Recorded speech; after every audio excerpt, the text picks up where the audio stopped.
Arsenal menjamu FC Porto dalam pertandingan leg kedua babak 16 besar Liga Champions Rabu 13 Maret 2024 dini hari. FC Porto datang dengan kepercayaan diri tinggi setelah unggul agregat 1-0 berkat kemenangan di leg pertama. Namun, Arsenal yang bermain di hadapan pendukungnya sendiri memiliki tekad besar untuk melaju ke 8 besar Liga Champions untuk pertama kalinya sejak 2010. Itu adalah kesempatan yang akan kami maksimalkan besok di depan para pendukung kami dan stadion kami. Dengan adanya kesempatan kedua melawan Porto, Arteta benar-benar ingin anak asuhnya memaksakan diri saat melawan tim yang berjuluk Azuis Brancos. Mantan pemain Arsenal ini tentunya mengevaluasi hasil dari pertandingan leg pertama di mana tim asuhannya tak mampu melepas satu pun tembakan ke arah gawang. Menurunkan formasi 4-3-3, pelatih Mikel Arteta mengandalkan David Raya di bawah Mister Gawang dengan duet William Saliba dan Gabriel di posisi bek tengah. Sementara di posisi gelandang ada Martin Odegaard, Jorginho dan juga Declan Rice.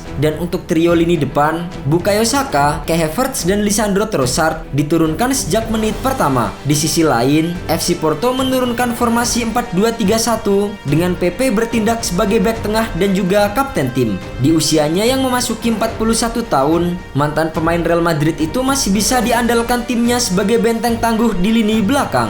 Sejak peluit babak pertama dibunyikan, Arsenal yang mengincar gol cepat langsung mengambil inisiatif serangan. Arsenal punya kesempatan saat umpan Declan Rice bisa disambar oleh Ben White. Namun, upayanya masih belum menemui sasaran. Pada menit ke-16, Arsenal mencoba mengancam saat umpan Bukayo Saka menemui Martin Odegaard. Namun, sepakan Odegaard juga melebar. Porto hampir mencuri gol di menit ke-22. Namun, peluang Evan Nilsson masih bisa diamankan oleh David Raya. Meriam London akhirnya bisa memecah kebuntuan di menit ke-41. Umpan terobosan Odegaard menemui Leandro Trossard yang masuk ke kotak penalti dari sisi kiri. Sepakan mendatar Trossard bersarang ke pojok kiri gawang Diogo Costa. Arsenal menyamakan agregat menjadi 1-1. Skor 1-0 untuk keunggulan Arsenal bertahan hingga babak pertama usai. Di babak kedua, Arsenal masih memegang kendali laga. Porto bermain disiplin untuk meredam meriam London. Pada menit ke-67, kesalahan komunikasi antara Pepe dan Diogo Costa saat meredam pergerakan Kai Havertz berakibat fatal. Bola liar yang lepas dari penguasaan Pepe bisa disambar Odegaard menjadi gol. Namun, gol ini dianulir VAR setelah Havertz dianggap menghalangi pergerakan Costa. Beberapa saat kemudian, Porto punya peluang dari serangan balik cepat. Francisco Conceição melepaskan tembakan dari luar kotak penalti. Namun, lagi-lagi sepakannya bisa ditepis oleh Raya. Diogo Costa membuat penyelamatan gemilang di menit ke-83. Kiper timnas Portugal itu bisa membendung sepakan jarak dekat dari Gabriel Jesus untuk menyelamatkan gawangnya dari kebobolan. Tak ada gol yang tercipta di babak kedua. Pertandingan pun harus dilanjutkan ke babak perpanjangan waktu.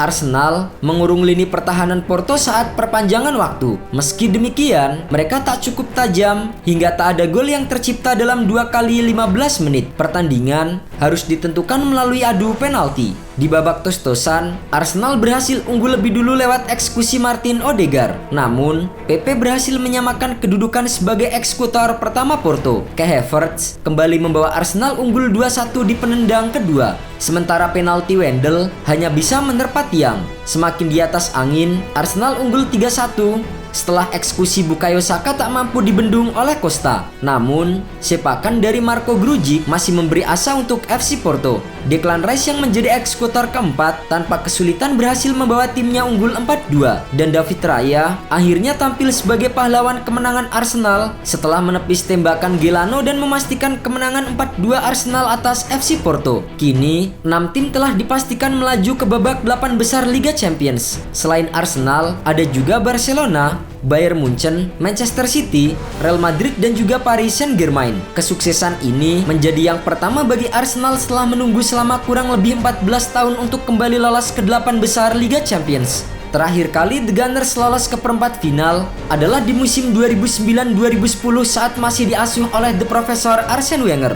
Arsenal saat itu menyingkirkan lawan yang sama seperti yang mereka kalahkan di musim ini, yaitu FC Porto. Bedanya, saat itu Arsenal kalah 2-1 di leg pertama, namun mampu menang telak di leg kedua dengan skor 5-0. Di babak perempat final, skuad asuhan Arsene Wenger bertemu lawan berat Barcelona yang masih diperkuat oleh Lionel Messi. Hasilnya, Arsenal kalah dengan agregat 3-6 dan tersingkir dari Liga Champions. Sempat bermain imbang 2-2 di leg pertama, Nicolas Bettner dan kawan-kawan takluk 4-1 di pertandingan leg kedua. Kini, setelah lebih dari 1 dekade tak pernah lolos ke babak perempat final, Mikel Arteta berhasil membawa tim asuhannya lolos ke 8 besar dan memutus kutukan buruk Arsenal di Eropa. Mikel Arteta menilai Arsenal menunjukkan kedewasaan permainan di musim 2023-2024 ini. The Gunners tetap tenang meski sempat sulit menembus pertahanan lawan. Memiliki pemain-pemain andalan seperti Bukayo Saka, Gabriel Martinelli, Martin Odegaard, serta punggawa anyar musim ini seperti Kai Havertz dan Declan Rice, Arsenal dalam jalur yang tepat untuk meraih gelar. Tak hanya memiliki peluang juara di Eropa, The Gunners juga dalam track bagus untuk memenangkan gelar Liga Premier Inggris. Saat ini, Arsenal berada di puncak klasemen Liga Inggris dengan 64 poin, unggul agresivitas gol dari Liverpool di posisi kedua. Dengan menyisakan 10 laga tersisa, Arsenal bisa menjadi juara jika mampu melewatinya dengan nilai sempurna.